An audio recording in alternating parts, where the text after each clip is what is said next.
There are very few large, continuous forests in southern Ontario. The Halton Regional Forest is one of those few. Over 1,700 acres of reserved tracts that provide rich, varied habitats for many songbird species. In these tracts, species such as this mourning warbler can be found. It's named based on the mournful tones of its song, often described as a rolling set of churry, churry, churry phrases.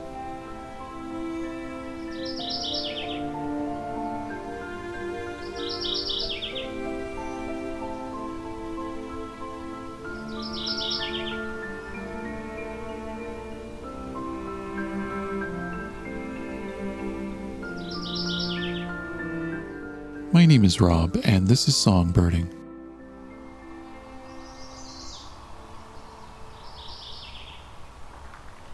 So I'm hearing a mourning warbler. Just arrived at a particular part of, I believe it's the Curie Tract, Halton region.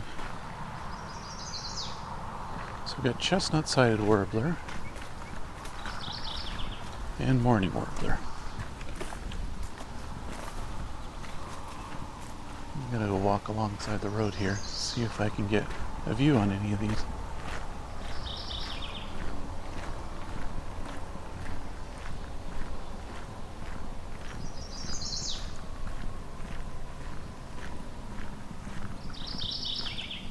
Here we go, mourning warbler.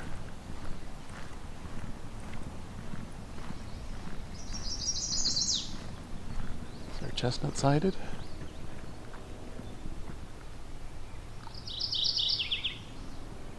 Mourning warbler.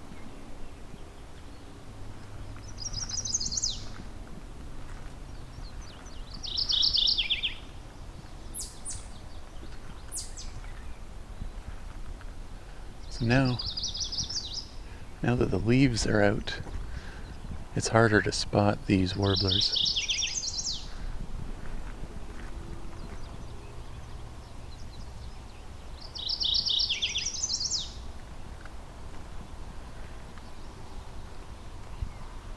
Until they move around. So this is kind of a forest edge alongside a cleared field, just all dirt field right now. I tend to find mourning warblers in more ravine-like situations. This one's a bit of an exception to that.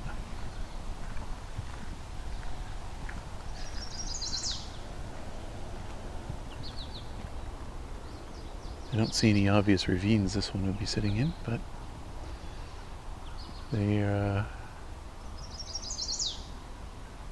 I've tended to find they prefer that.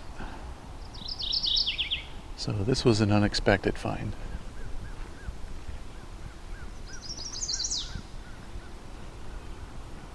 Chestnut-sided warblers, there's enough disturbed area here for them to enjoy.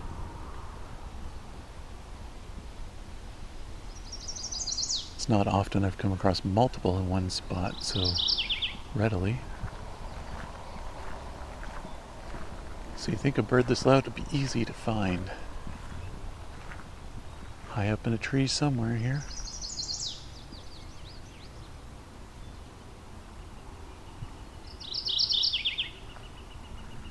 There might be two of them, or the one might be moving around a lot.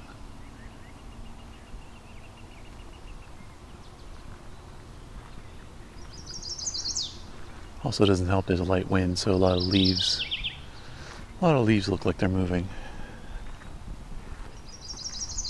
Harder to pick out a bird that might be hopping around.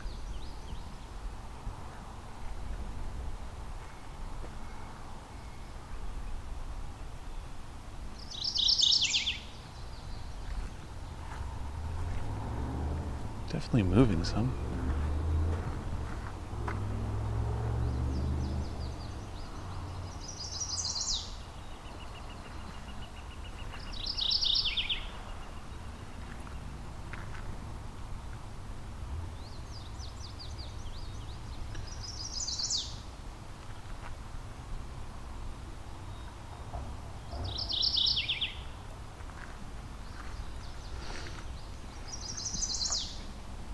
trying different angles here.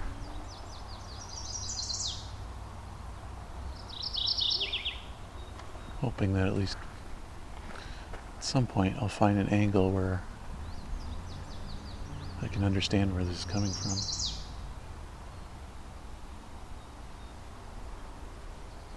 Oh, okay. Bird just flew down into the ferns here. Ah, right in front of me, but still hiding in leaves.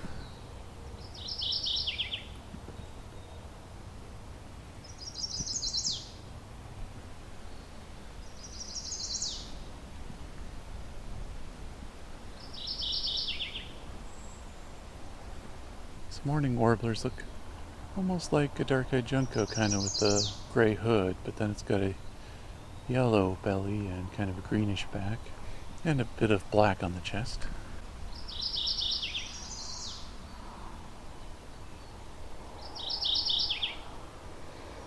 I think I see a female here too. One consistency other than the ravines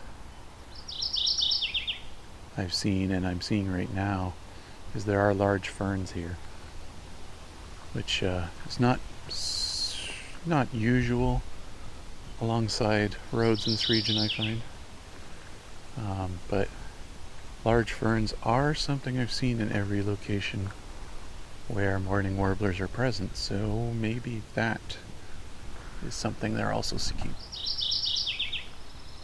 So note about the name on this. This is morning warbler as in mourning a loss or death, not as in the first part of the day. This is because these are kind of descending mournful tones, I guess, is the reason it's called that. Shares a similar name with the mourning dove, which has a similar kind of reason.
Fairly quiet place.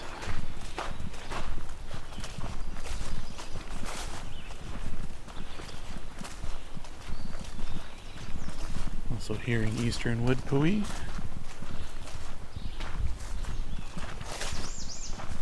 There we go, American redstart.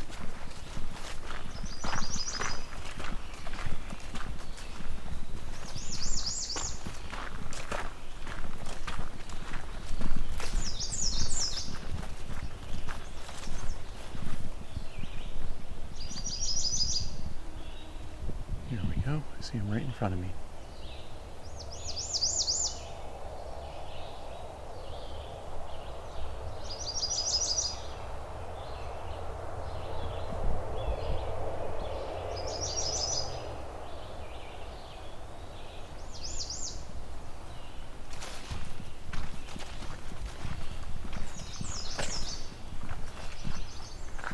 Redstarts have all kinds of variations on their warbling.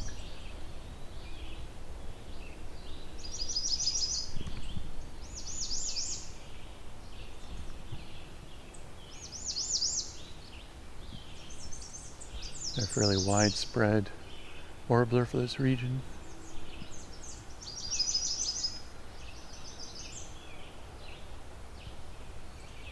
Not too picky, but they do want forest.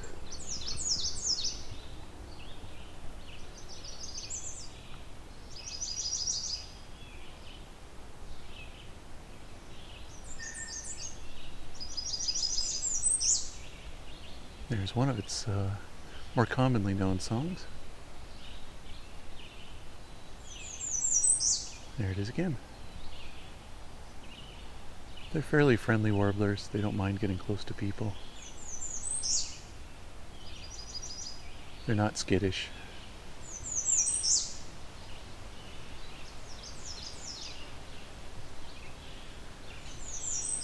This is one of those warblers you might be able to get an okay cell phone photo of.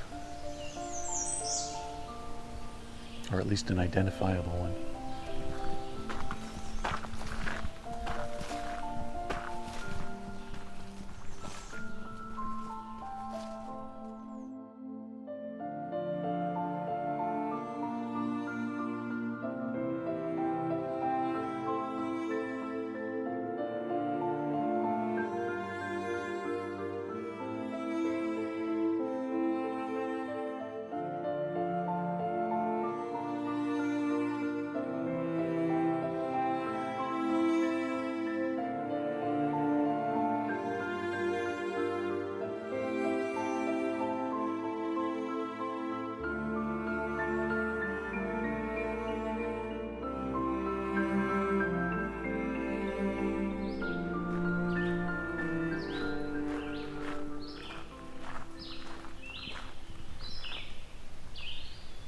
Red-eyed vireo.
I always remember this one by thinking that it's kind of saying vireo, vireo, vireo over and over again.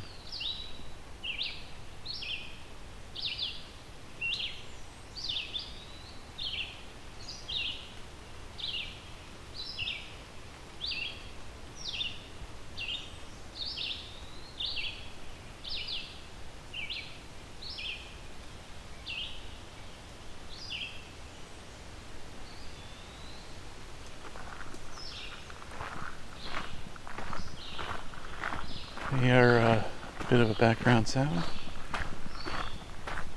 Pretty much any forest with a canopy, in this region at least, are pretty much a constant background song. They sing all day, don't take a lot of breaks. Very, very active.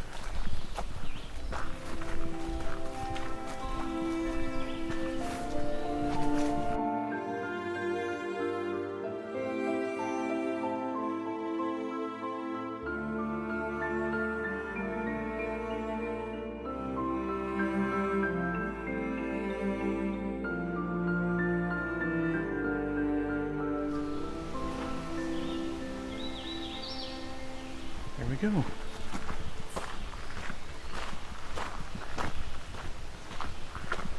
This is the first time I've ever recorded hooded warbler.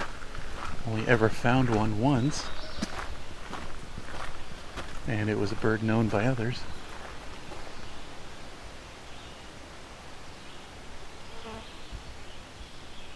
don't believe I know of any reports of this bird in this location.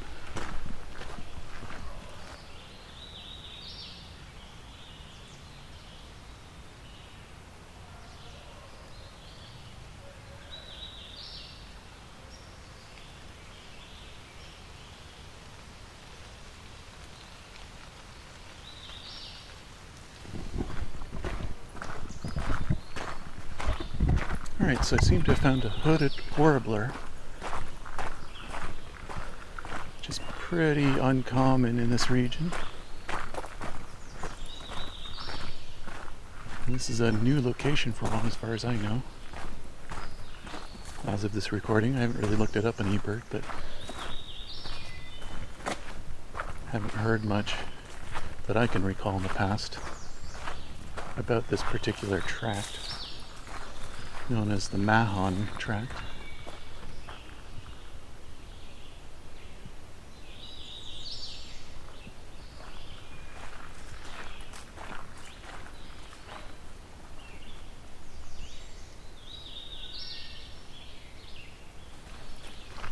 I don't know much about a mnemonic for this.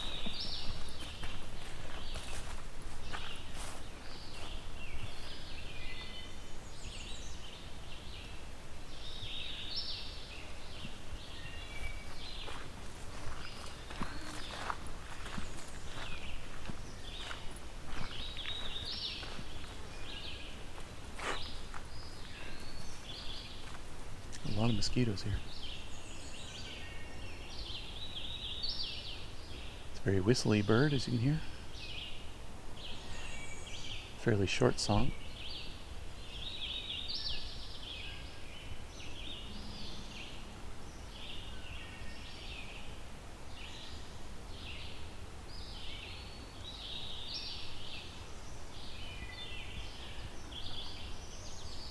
So I did a quick look up the mnemonic.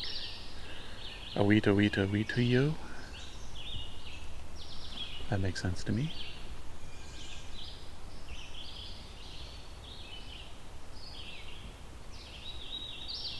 Wita wita wita yo.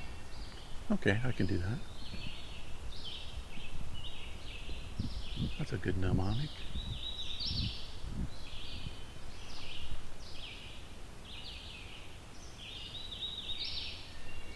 As far as I can recall, this is one of those warblers that is not so friendly to people getting close to them.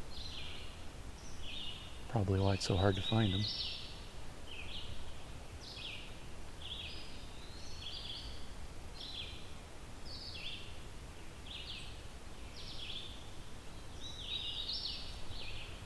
So I'm not going to try to get too much closer to this.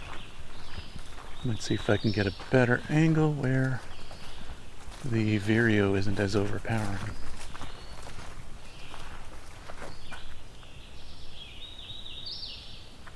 Yeah, that's a little better.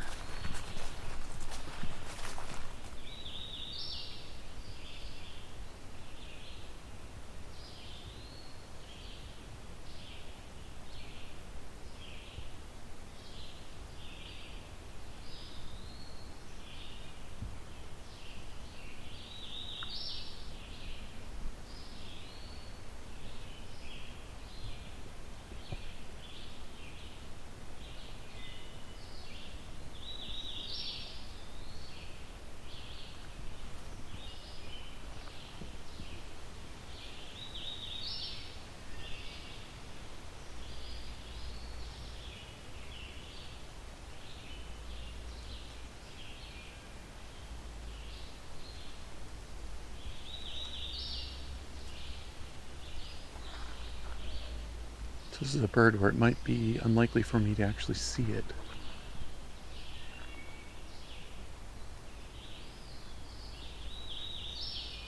Too many leaves, too big of a forest. It's a loud bird, so it may not be all that close to me.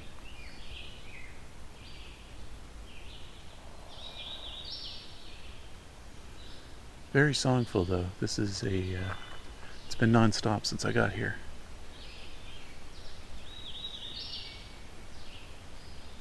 And it's about 9 a.m. so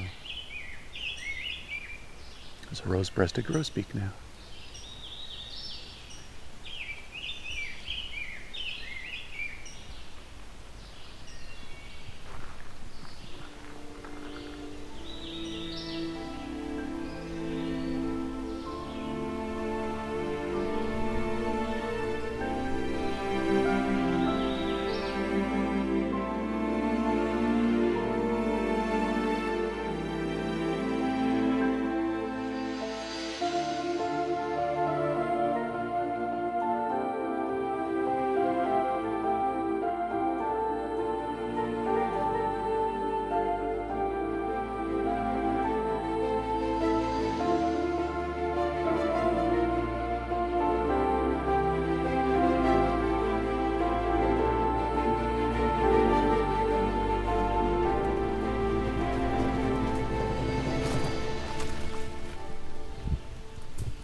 Alright, so I've been able to get myself a little closer to this bird.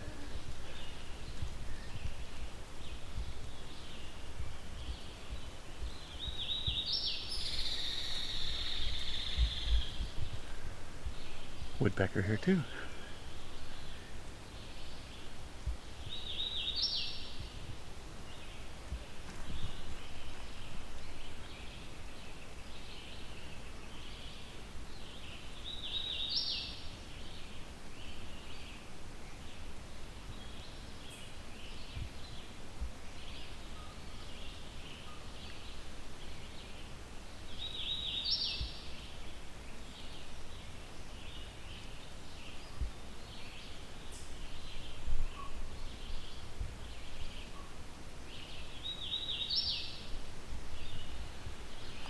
So Weta Weta Wetio be the mnemonic for this. I'm in a fairly dense forest, mature, mostly maple, high canopy, goes up maybe 70 feet until you really hit the leaves.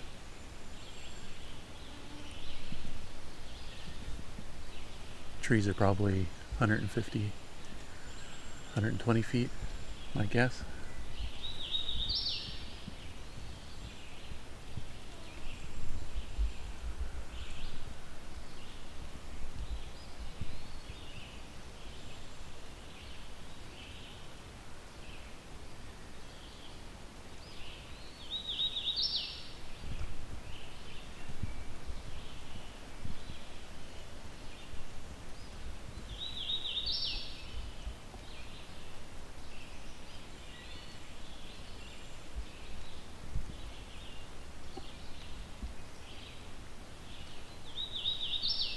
I still can't see this bird, but mostly yellow, black hood is what you would expect with a hooded warbler male.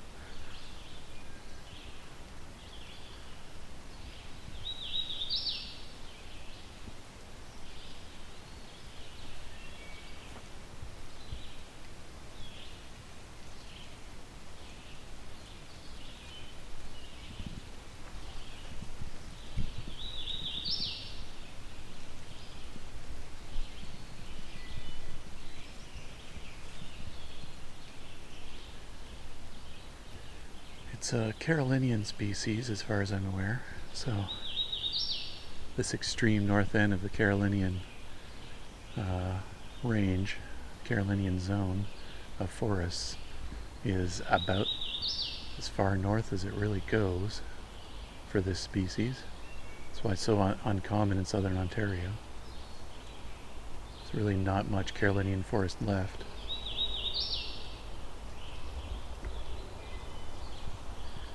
Let alone mature Carolinian forest.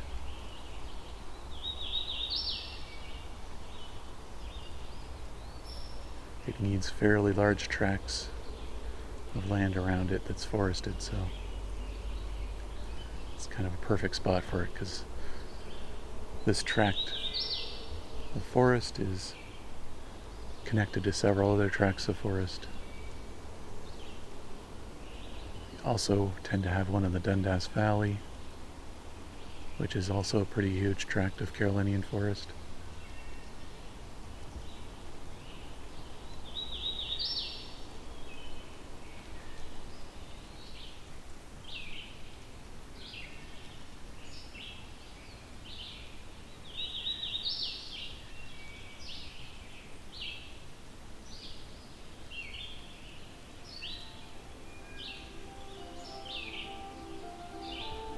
Red-eyed vireo showing up.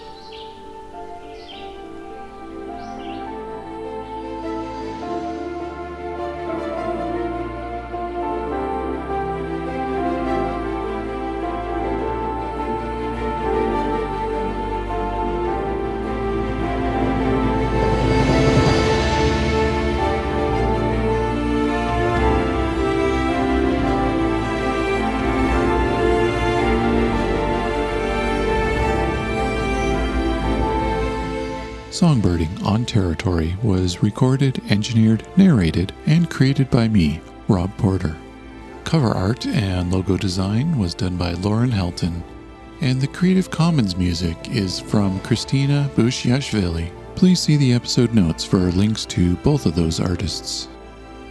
You can support the show on patreon.com/songbirding and get early access to episodes and bonus content.